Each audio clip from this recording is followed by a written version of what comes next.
اعوذ باللہ من الشیطان الرجیم بسم اللہ الرحمن الرحیم اذا جاء نصر اللہ والفتح ورأیت الناس يدخلون فی دین اللہ افواجا فسبح بحمد ربک واستغفرہ انہ کان توابا۔ صدق اللہ العظیم۔ محترم دوستو، الحمدللہ گزشتہ آپ حضرات کے سامنے سورۃ اللہب کی تفسیر، سورۃ اللہب کے تعلق سے کچھ باتیں آئی۔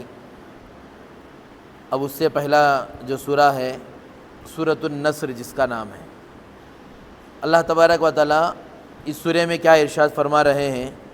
اذا جاء نصر اللہ والفتح۔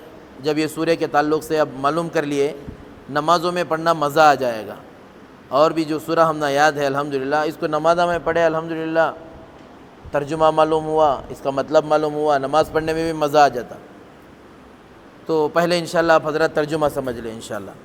اذا جاء نصر اللہ والفتح، جب اللہ کی مدد آ جائے اور فتح حاصل ہو جائے۔ ورأیت الناس، آپ یعنی نبی صلی اللہ علیہ وسلم کو اللہ تبارک و تعالیٰ بول رہی ہیں، اے نبی صلی اللہ علیہ وسلم آپ دیکھیں، ورأیت الناس لوگوں کو، یدخلون فی دین اللہ افواجا، اللہ کے دین میں لوگ فوج در فوج داخل ہو جائیں گے، داخل ہوتے رہیں گے، فوج در فوج، ایک ایک آدمی نہیں، فوج آئے گی، ایک ایک فوج داخل ہونے کے لیے۔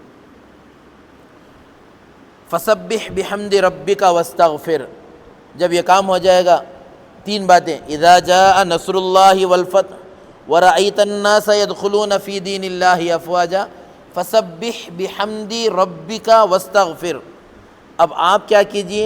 تسبیح بیان کیجئے رب کی، فسبح بحمد ربک، آپ کے رب کی تسبیح بیان کیجئے، واستغفر، اور استغفار کیجئے، انہ کان توابا، اللہ تبارک و تعالیٰ بہت زیادہ معاف کرنے والے ہیں۔ ترجمہ معلوم ہوگا؟ وہی ترجمہ معلوم ہوگا، اب الگ الگ ذرا سمجھیں گے۔ اذا جاء نصر اللہ والفتح، اس میں اللہ دو باتیں ذکر کری۔ اذا جاء نصر اللہ والفتح، جب اللہ کی مدد آ جائے، والفتح، اور فتح حاصل ہو جائے، فتح کامیابی مل جائے۔ اب یہاں فتح سے اللہ تبارک و تعالیٰ خاص کر یہاں پر یہ ذکر کر رہے ہیں، اللہ کے نبی صلی اللہ علیہ وسلم کو ایک بشارت دے رہی ہے، خوشخبری دے رہی ہیں۔ خوشخبری کیا؟ اے نبی صلی اللہ علیہ وسلم، ان قریب وہ زمانہ آنے والا ہے، آپ مکہ فتح ہو جائے گا، مکۃ المکرمہ فتح ہو جائے گا، کیونکہ نبی صلی اللہ علیہ وسلم مکے کی زمین نبی صلی اللہ علیہ وسلم کے لیے تنگ ہو گئی تھی، صحابہ کے لیے تنگ ہو گئی تھی، وہاں نبی کو تکلیفیں بہت زیادہ، صحابہ کو تکلیفیں بہت زیادہ، ہمیں سنتی قصے، وہ حضرت خباب رضی اللہ عنہ کو کیا تکلیفیں، حضرت بلال رضی اللہ عنہ کو کیا تکلیفیں، صحابہ اکرام کو کیا تکلیفیں، خود نبی صلی اللہ علیہ وسلم کو کتنی تکلیفیں ہوئی۔ اب آخرکار اللہ تبارک و تعالیٰ ہجرت کا حکم دیے، مکہ چھوڑ کر نبی صلی اللہ علیہ وسلم مدینے کو ہجرت کرے، اور آدمی کے لیے سب سے بڑا بوجھ، سب سے بڑی پریشانی، سب سے دکھ کی بات اپنا وطن چھوڑنا ہوتا ہے۔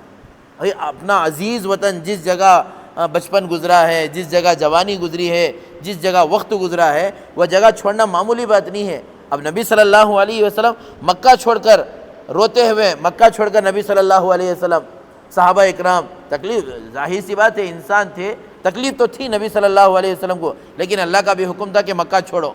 نبی صلی اللہ علیہ وسلم کو بھی تکلیف تھی، صحابہ کو بھی، لیکن اللہ کا بھی حکم تھا یہاں ہجرت کرو، اور یہ پیارا وطن، اپنا عزیز وطن، اپنا گاؤں چھوڑ کر نبی صلی اللہ علیہ وسلم ہجرت کر مدینے چلے گئے۔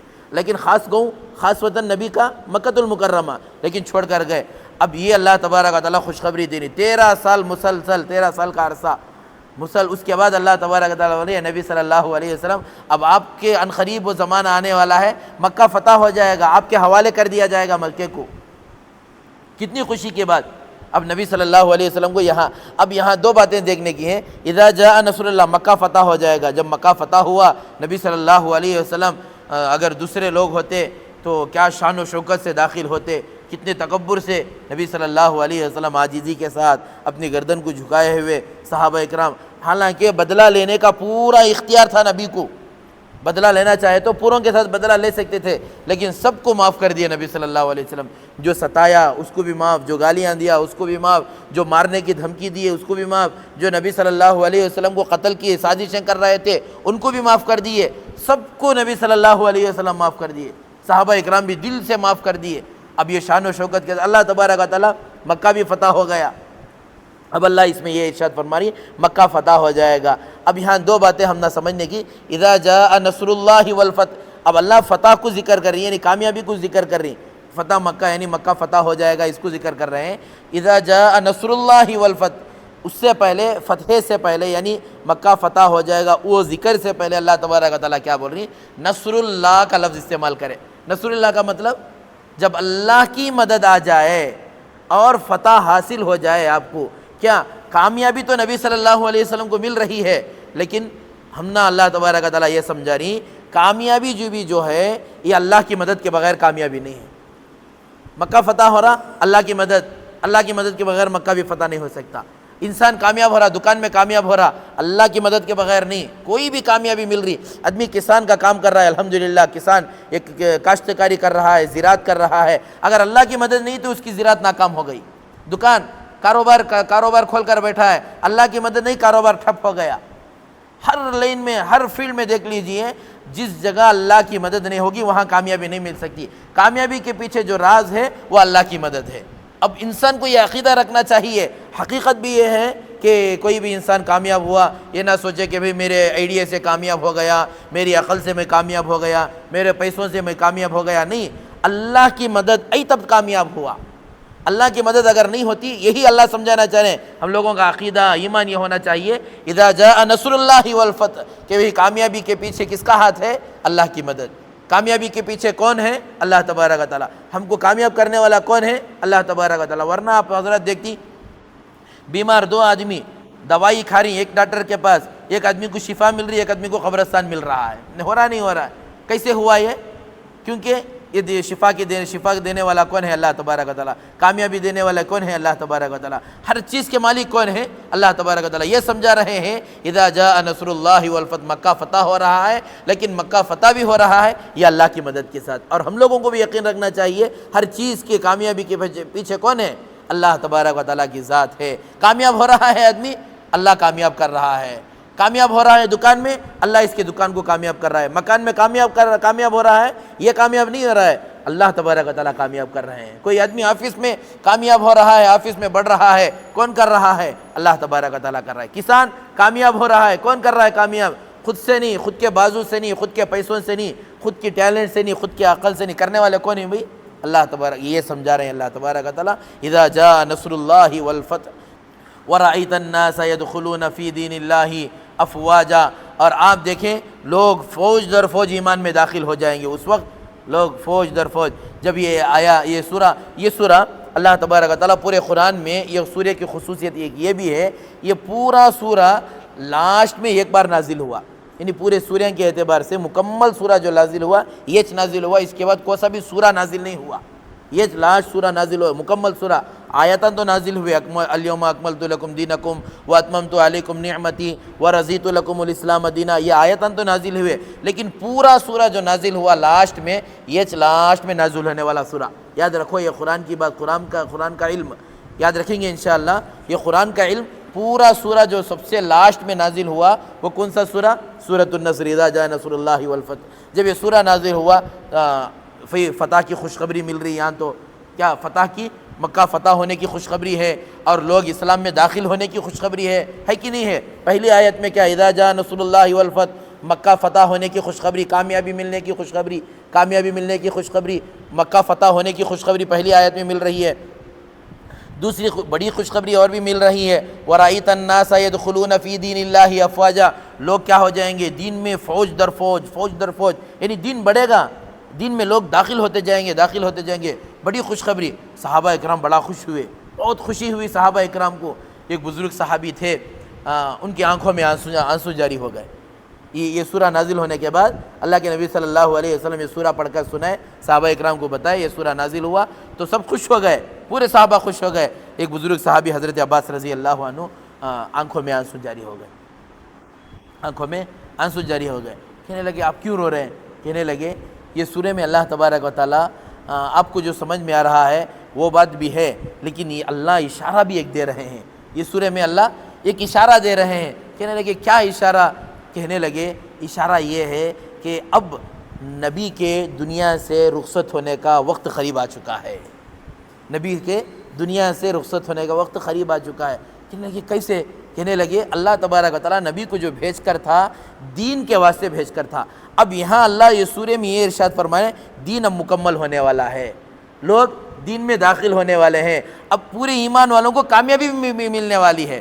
اب تک ناکامی وغیرہ جو بھی تھا وہ یہ تھا، لیکن اب کامیابی بھی ملنے والی ہے، فتح بھی ملنے والی ہے، مکہ بھی فتح ہونے والا ہے، اور لوگ ایمان میں داخل بھی ہوتے رہیں گے۔ اب اس کا مطلب یہ ہے اب نبی کا کام مکمل ہو گیا، نبی کا کام کیا ہو گیا؟ جس مقصد کے لیے اللہ تبارک و تعالیٰ نے بھیجا تھا وہ مقصد مکمل ہو گیا۔ جب مقصد مکمل ہو گیا تو نبی بھی اب ہمارے درمیان میں، اللہ کے نبی صلی اللہ علیہ وسلم کو یہ بات بتائی گئی۔ کہنے لگے انہوں نے سچ کہا ہے، انہوں نے کیا کہا؟ سچ کہا۔ یہ سورہ نازل ہونے کے بعد نبی صلی اللہ علیہ وسلم 2 سال تھے، 2 سال رہے، اس کے بعد اللہ تبارک و تعالیٰ 2 سال اللہ کے نبی صلی اللہ علیہ وسلم یہ سورہ نازل ہونے کے بعد اور یہ سورہ کب نازل ہوا؟ 7 ہجری میں نازل ہوا، 7 ہجری کے بعد نازل ہوا، اور غزوہ خیبر کے بعد یہ سورہ نازل ہوا۔ تو یہ سورہ کی خصوصیت پھر اللہ کے نبی صلی اللہ علیہ وسلم یہاں سے مکے سے مدینے کو گئے، مکے سے فتح ہونے کے بعد، مکہ فتح ہونے کے بعد نبی صلی اللہ علیہ وسلم مدینہ منورہ گئے۔ اب مدینہ منورہ میں لوگ دیکھ رہے ہیں کہ بھئی یہ قبیلہ آ رہا ہے، قریش کا قبیلہ بھی ایمان میں داخل ہو رہا ہے۔ اب نبی مکے میں جب آئے تو وَرَأَيْتَ النَّاسَ يَدْخُلُونَ فِي دِينِ اللَّهِ أَفْوَاجًا، بہت سارے مکے کے لوگ دیکھ رہے تھے کہ قریش کا جو خاندان ہے یہ خاندان والے بڑے لوگ تھے، بھئی انہوں کیا بول لیتی کہ ہمیں ایمان میں داخل ہے تو انہوں کیا کرتی کہ یہ سوچ کر تھے۔ جب یہ لوگ قریش والے خود ایمان میں داخل ہونا شروع ہو گئے نبی کے اخلاق کو دیکھ کر، جو بولتی نا تلوار سے اسلام کو پھیلا کر ہی نہیں، یہاں نبی کے اخلاق دیکھے، نبی معاف کرے، مکے والوں کو معاف کرے، ان کی غلطیوں کو معاف کرے۔ اب قریش کی غلطیوں کو نبی معاف کر رہی، نبی کے چچا کو مارنے والوں کو نبی معاف کر رہی ہیں، نبی کی بیٹی کو مارنے والوں کو نبی معاف کر رہی ہیں، نبی کے خاندان کو تکلیف دینے والوں کو معاف کر رہی ہیں، صحابہ کو مارنے والوں کو نبی معاف کر رہی ہیں۔ یہ سب کو جب معاف کرتے ہوئے دیکھے وہ قریش کے بڑے بڑے جو سردار تھے انہوں بھی گھٹنے ٹیک ڈالے، بھئی یہ اخلاق کے سامنے اب ہمارا بس نہیں چلتا، ہمارا تکبر نہیں چلتا، ہمارا گھمنڈ نہیں چلتا، چلو اسلام قبول کر لیا۔ جب خاندان قریش کے لوگ اسلام میں داخل ہوئے، وہ قبیلہ اسلام میں داخل ہوا، یہ قبیلہ اسلام میں داخل ہوا، بہت سارے جبتے تھے انتظار میں تھے کہ بھئی یہ بڑے آدمی کب اسلام قبول کر لیتے ہیں کہ ہمیں بھی اسلام میں داخل ہو جائیں گے۔ اب مکمل فتح ہو گئی، مکمل مکہ ہاتھ میں آ گیا، اب ادھر بھی اسلام میں داخل ہو گئے۔ اس کے بعد نبی صلی اللہ علیہ وسلم اب اسلام کا بول بالا، فوج اسلام میں ایک نہیں، فوج، اب نبی مدینے کو گئے، وہاں یمن سے یہ قافلہ آیا، 700 آدمیوں کا قافلہ آیا۔ کتنے آدمیوں کا؟ 700 آدمیوں کا قافلہ آیا۔